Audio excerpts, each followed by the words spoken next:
Olá pessoal, eu sou Ricardo Stefano, chefe de sistemas de armazenamento de energia em baterias da WEG. Sejam bem-vindos a mais um WEGcast. E hoje nós vamos falar aqui sobre sistemas de armazenamento de energia em baterias, e para isso eu trouxe um convidado muito especial, que é o Márcio Takata, da Greener. O Márcio, que é fundador da Greener, uma empresa de inteligência de mercado, muito respeitada no mercado de renováveis aqui no Brasil, é a queridinha dos investidores em função da sua credibilidade, já está no mercado há bastante tempo. E hoje nós vamos falar aqui sobre inteligência de mercado, vamos falar sobre viabilidade econômica de BES no Brasil, aplicações e muito mais. Então seja muito bem-vindo. Márcio, obrigado pela tua presença. Stefano, prazer estar aqui, uma grande honra estar aqui nesse bate-papo, falando sobre BES, falando sobre armazenamento de uma solução tão importante, né? Então, estou muito animado aqui nesse bate-papo aí contigo. A Greener, que já está no mercado há bastante tempo, né, trazendo informação aí para o mercado de renováveis e agora muito focada na transição energética. Desde quando, Márcio? Desde 2007, Stefano, fazendo uma pesquisa bastante profunda do mercado de transição energética, especialmente aí renováveis, e agora armazenamento, né, que a gente entende é um fator fundamental aí para a ampliação das renováveis aqui no Brasil. Eu costumo dizer que o armazenamento ele é aquilo que vai viabilizar a inserção massiva de renováveis, né? Ele torna sustentável. Depois a gente vai falar desses desafios, né? Eu me lembro ainda, Márcio, quando foi lançado o primeiro estudo de armazenamento de energia em baterias aqui para o Brasil. Né? Foi que ano era isso, Márcio? 2021. 2021, a Greener já estava olhando na frente, né? Já tinha um prognóstico aí do que seria o mercado de armazenamento, falava bastante em armazenamento off-grid, né? Aplicações atrás do medidor, e isso acabou se concretizando, né? Começou no off-grid, agora atrás do medidor, e logo teremos aí bastante coisa também na frente do medidor, aí nas utilities, né? Exatamente. E de lá para cá, houve uma importante evolução tecnológica, escalas, uma redução importante de custos, e que na prática o que a gente está vendo hoje é uma ampliação da relevância, da importância do armazenamento para o sistema elétrico nacional. Então, por isso que esse papo aqui me anima muito, porque a gente está falando de algo estratégico para o futuro. E é o que eu falei, né, eu costumo falar, não existe futuro renovável, nem no Brasil, nem no mundo, sem armazenamento.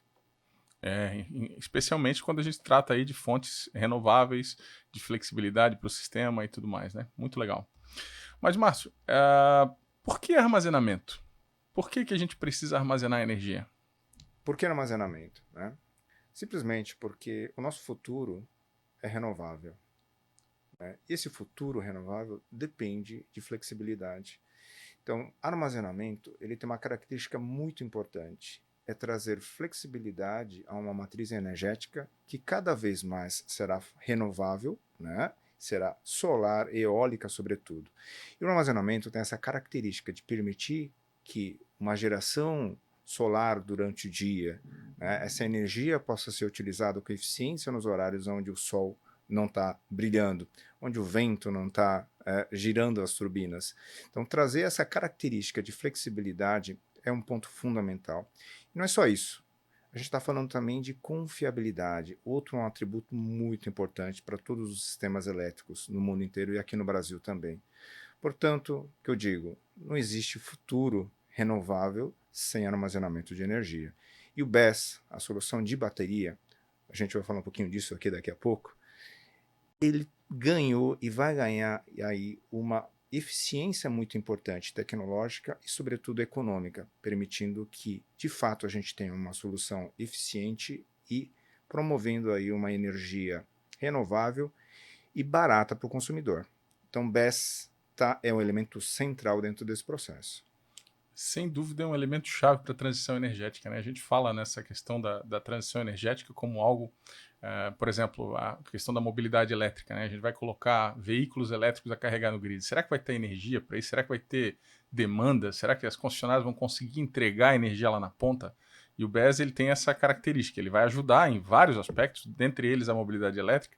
Eu posso colocar um sistema de armazenamento lá na ponta para segurar a demanda no momento em que chegarem 20, 30, 50, 100 ônibus, como a gente já viu em algumas garagens aqui no Brasil, para carregar. Então, você carrega a energia nas baterias durante o dia e à noite, quando os ônibus chegam, né, e precisam daquela potência toda, você acaba tendo ali a energia disponível para fazer a carga desses veículos, né? Então não é nem a questão de gerar mais energia, porque o Brasil hoje já tem sobregeração, né? O custo da energia tá baixo, né? Tem gente desperdiçando energia, né? Vertendo aí nas usinas de geração, e a gente pode aproveitar essa energia com o uso de armazenamento de energia. Exatamente.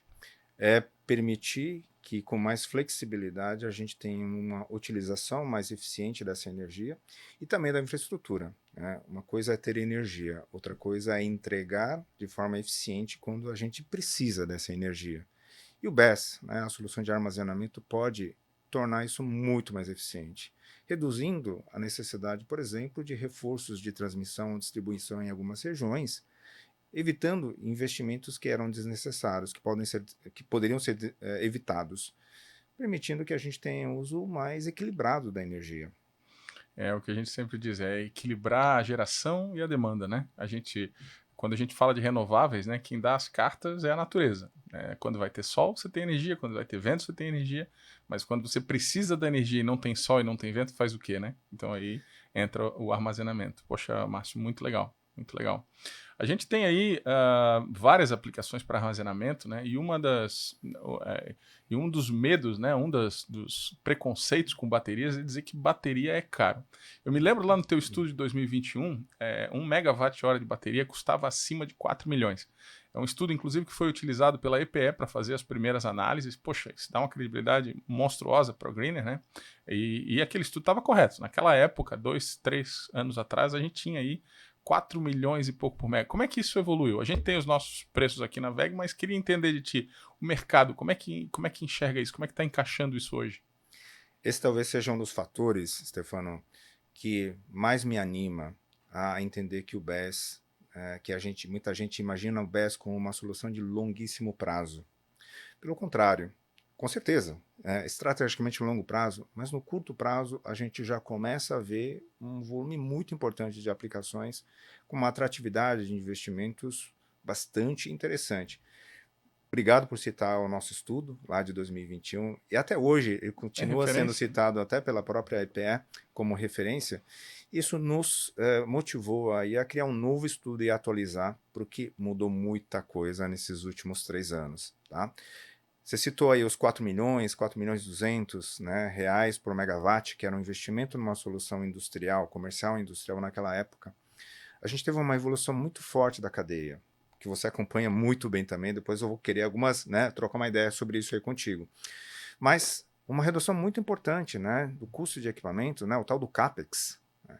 A gente falava de 4 milhões, a gente está falando, por exemplo, para essas soluções comerciais e industriais, em grande parte abaixo de 2 milhões, dependendo do tamanho, abaixo de 1 milhão e 700. Então a gente trouxe aí uma eficiência no CAPEX muito importante, e essa eficiência vai se acelerar, inclusive, nos próximos anos. Tá? Isso está permitindo que muitos modelos de negócios que naquela época faziam sentido, mas não tanto, hoje começam a fazer ou têm aí uma plena atratividade para muitas aplicações. Depois a gente vai falar de aplicações, mas eu diria que nos próximos anos essa gama de aplicações aí vai aumentar. Eu acho que é muito importante esse papo, né? Acelerar a curva de aprendizado de forma que o consumidor, né, muitos consumidores aí industriais, consumidores agro, que estão assistindo inclusive aqui esse webcast, entendam esse potencial e que muitas vezes já com uma atratividade interessante. O pessoal acha que BES é algo para o futuro, né? Ainda não tem, ainda é caro, mas a gente tem acompanhado isso também. E a queda de preço das células de bateria, que hoje no mundo acabou virando um commodity, né? Célula de bateria hoje você compra em containers de megawatts a um preço que varia, mas normalmente varia para baixo, né? Ou seja, é uma queda expressiva, acho que mais de 90% nos últimos 10, 15 anos, foi algo realmente impressionante. E aí a gente acabou aproveitando isso, né, e construindo no Brasil, né, a nossa fábrica de sistemas de armazenamento de energia. Ou seja, a gente verticalizou isso. Então na VEG a gente produz desde a bateria, que na verdade é um conjunto de células, e a gente dali para frente a gente faz os os racks, os módulos, os racks, os packs de bateria que a gente já faz para mobilidade elétrica, então a gente ganhou volume, né? Então a gente na compra dessas células a gente acaba tendo um preço melhor, acesso a preços melhores, né? Isso naturalmente a célula, por ter esse volume todo, ela vem de fora, mas todo o restante a gente faz aqui. Então entra tudo uma parte de integração dos nossos sistemas, a gente faz a parte de software, faz a parte de quadros elétricos, os containers. Tem uma equipe grande na WEG trabalhando para armazenamento, né? No passado não era assim, no passado nós éramos poucos, né? E isso foi tomando uma envergadura muito interessante em função dessa queda. E aí, para a maioria das aplicações, ou para uma boa parte delas, a gente começou a encontrar viabilidade econômica. E as vendas começaram a surgir, a decolar, e o que era para ser algo lá no futuro foi antecipado. E hoje a gente está aí com o sistema de armazenamento sendo uma realidade no Brasil. A gente está vendo aí o início de uma atratividade já bastante interessante, por exemplo, para aplicações comerciais, industriais, soluções aí que estão acima de 500 kW, 1 MWh. Então, para muitas regiões, é isso que a gente percebeu fazendo um comparativo, acompanhando esse mercado ao longo desses últimos anos, fazendo um comparativo lá com 2021 e agora 2024, indo para 2025, ampliação do potencial de aplicações, né, para diferentes tipos de consumidores. Né? Então, mesmo, né, aquele consumidor, muitas vezes, né, a questão do mito, né, falando de mitos, poxa, né, e essa abertura do mercado livre de energia para o consumidor, né, de média e alta tensão? Né? Naturalmente, a gente já está vivendo um processo importante de migrações e esse processo vai continuar. Tá? Mas e aí? Né? Como que está essa atratividade para esse perfil de consumidor? O que a gente está percebendo, né, naturalmente a gente tem uma mudança da estrutura de custos de um consumidor no mercado livre em relação a um consumidor no mercado regulado. A importante redução aí dos preços que você mencionou, Stefano, está permitindo que algumas aplicações em algumas regiões comecem a ser muito atrativas. E a evolução aí do CAPEX que a gente já está vivendo e deverá se acelerar nos próximos anos, deverá ampliar isso de uma maneira muito importante. Então, a gente vai trazer aqui no próximo estudo, Stefano, indicadores bastante interessantes, né, por região, quando faz sentido, quando faz muito sentido, e regiões eventualmente que talvez ainda não façam sentido. Acho que é uma importante oportunidade para você, player, eventualmente da cadeia, né, ou cliente. Opa, talvez não faça tanto sentido, mas daqui a pouco vai fazer sentido. Então, ele tem que estar no roadmap, tem que estar no mapa de oportunidades aí dos players do setor, dos consumidores, sobretudo. A gente tem visto no mercado as empresas que não falavam em BES, muitas empresas relacionadas a renováveis, mas também comercializadoras, tendo departamentos, criando departamentos, seções específicas para tratar de armazenamento de energia. Né? E aí você se referencia, você faz menção aí à questão da tarifa do Mercado Livre. Né? Tem essa componente da tarifa de distribuição, né, da TUSD, que ela acaba sendo variável ao longo do dia. Então, no horário da ponta, tem uma diferença expressiva. Mesmo ele estando no Mercado Livre, pagando um valor fixo pela energia, ele tem essa diferenciação do horário lá na pontinha da distribuidora. E essa é só uma das vantagens que o cliente pode fazer uso. Então, ele já está se tornando viável só para deslocamento de ponta. Mas o BES, como eu sempre digo, ele é um canivete suíço. Né? Ele pode desempenhar muitas aplicações, inclusive simultaneamente. Para uma indústria, por exemplo, você consegue fazer o deslocamento da ponta. Isso, para quem usa diesel, já serve como descarbonização. Depois a gente vai falar disso.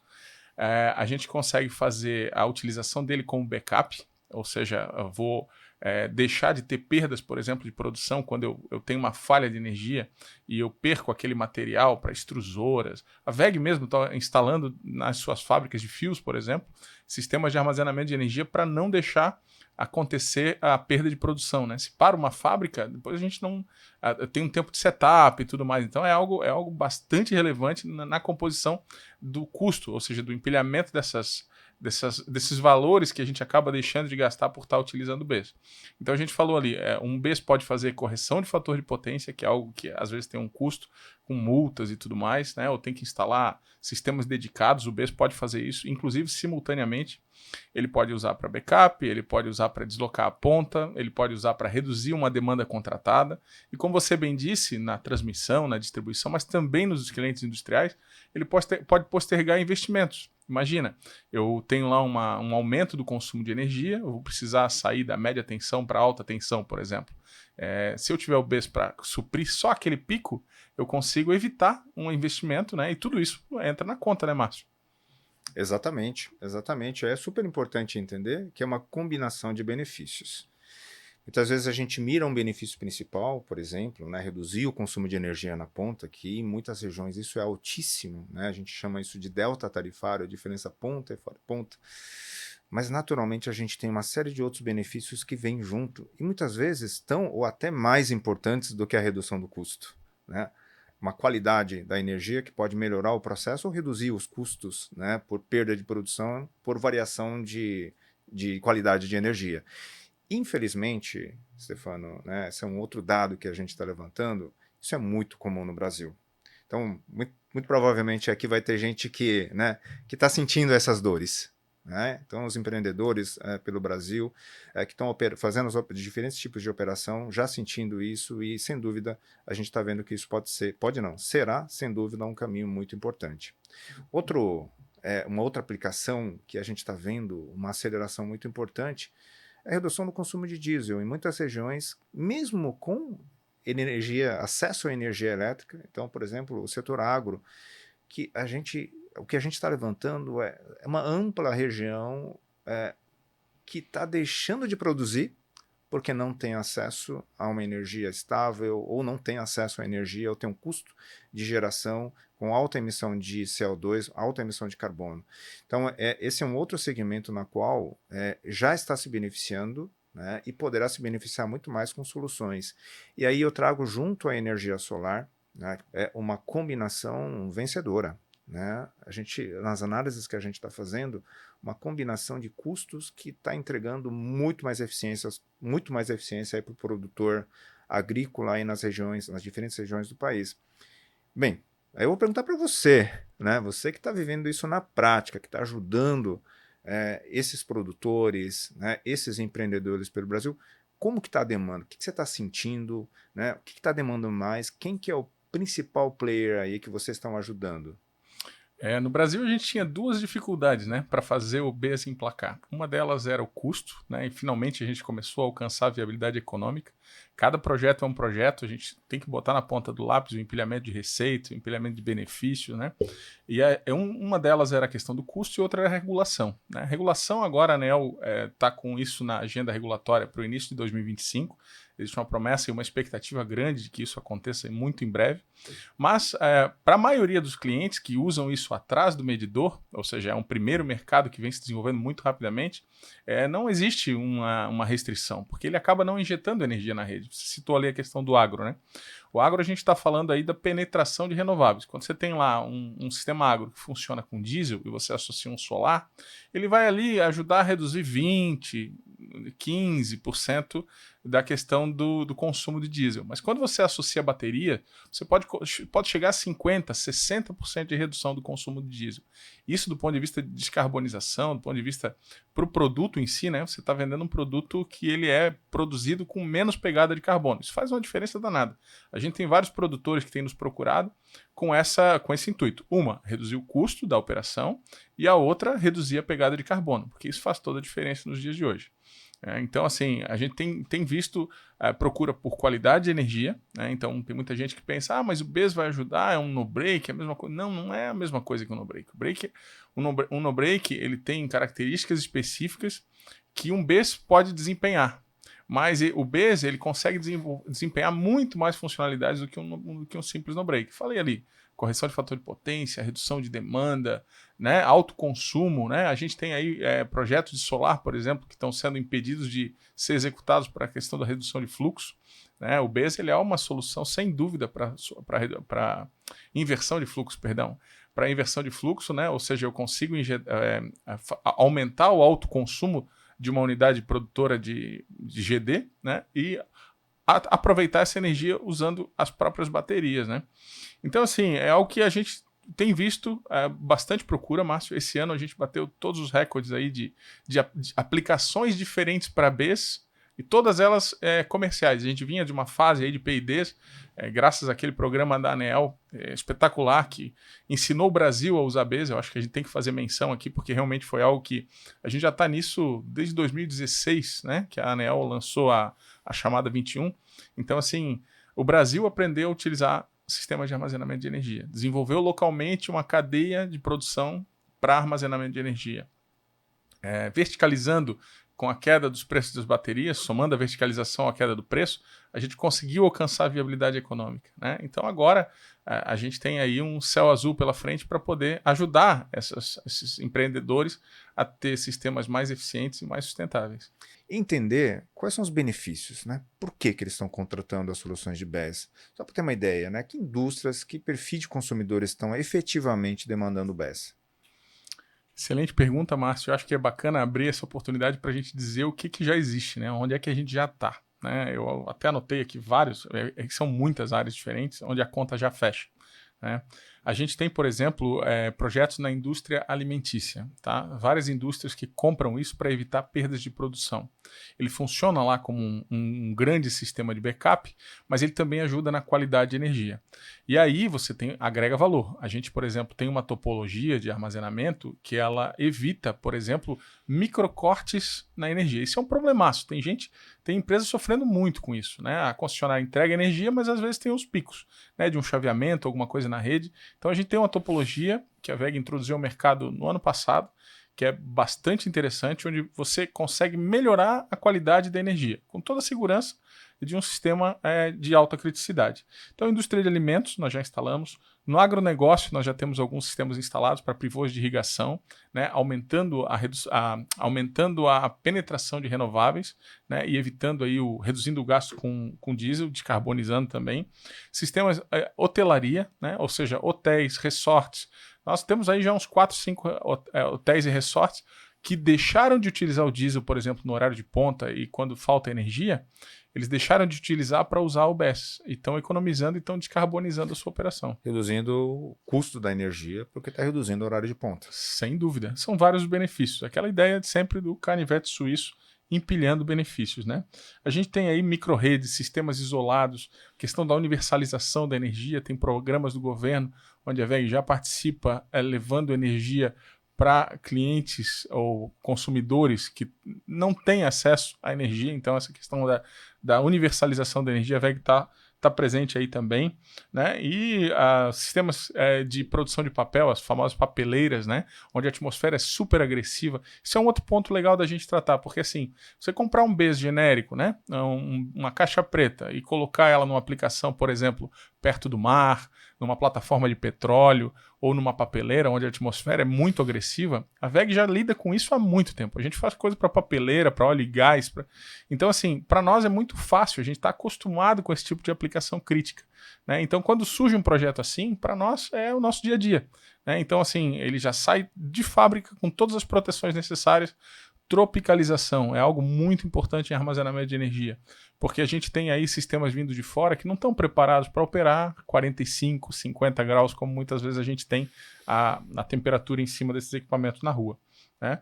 Então, são várias as aplicações, né? O benefício ele é sempre relacionado à aplicação do cliente, né? Eu falei ali da parte alimentícia, a WEG está instalando dentro das suas próprias fábricas, né? Esses sistemas para evitar perda de produção. Eu acho que aí é um ganho daquela pilha de receitas que a gente comenta que é muito expressivo. Dependendo do que você produz, isso tem um valor. Né? E quando você bota isso na conta, a conta fecha mais rápido. Então, assim, vou te dar um exemplo, tá, Márcio? Na indústria alimentícia, a gente chegou a ter paybacks de 1,8 anos. É algo muito rápido. Então, assim, isso passou nas aprovações de diretoria como, sabe, like a charm, como a gente diz em inglês, né? Foi que foi. Né? Então, assim, passou muito rápido, porque, assim, se você tem qualquer investimento com payback menor que 2 anos, é um investimento que se paga rápido e que vai dar muito retorno. Exatamente, e a gente tem aí uma ampla gama de aplicações e consumidores de energia que tem uma perda muito importante, um prejuízo por uma falta aí de estabilidade ou de qualidade de rede e que poderiam se beneficiar. Acho que é um belíssimo case aí, um payback aí menor que 2 anos. É verdade, algo inimaginável alguns anos atrás, né? E o mais legal, né? Você tem aí qualidade de energia para suas aplicações, né? Você reconstrói a rede, né? Tem gente que pensa que o BESS nessas aplicações ele é um no-break grande, mas existe uma diferença absurda. Quando a gente fala de aplicação industrial e a gente sai da eletrônica convencional utilizada em no-breaks, em sistemas de no-break, e passa para aplicações de alta criticidade com BESS, a gente está usando o mesmo equipamento que a gente usa numa subestação de energia. Então, assim, é equipamento pau para qualquer obra. Né? Ou seja, a gente está aí com equipamentos muito mais robustos, fornecendo soluções, inclusive para mineração. Né? Nós fechamos agora, recentemente, um projeto na Austrália, né, de 10 MWh para um produtor independente de energia, onde vai fazer lá uma usina híbrida com solar, eólica, gás e a bateria servindo aí para equalizar a rede. Né? Então, fantástico, fantástico. O BESS, ele realmente é um canivete suíço. Pô, legal, Márcio, legal mesmo. Só me resta, então, agradecer o nosso ilustre convidado, Márcio Takata, né, fundador da Greener, especialista em transição energética. É um cara muito respeitado no mercado, um dos grandes nomes do mercado de transição energética nacional. Foi um prazer te ter aqui com a gente, Márcio. Obrigado. Tenho certeza que o nosso público aproveitou bastante esse conhecimento que tu compartilhou com a gente. Obrigado. Prazer todo meu aqui estar aqui batendo esse papo contigo, Stefano. O público aí que está nos acompanhando também. Espero ter aí contribuído, de fato, num tema tão importante que é essa temática de armazenamento, de bateria. Sem dúvida. Muito obrigado. Eu que agradeço, meu cara. Um grande abraço. Obrigado a todos e nos vemos no próximo episódio.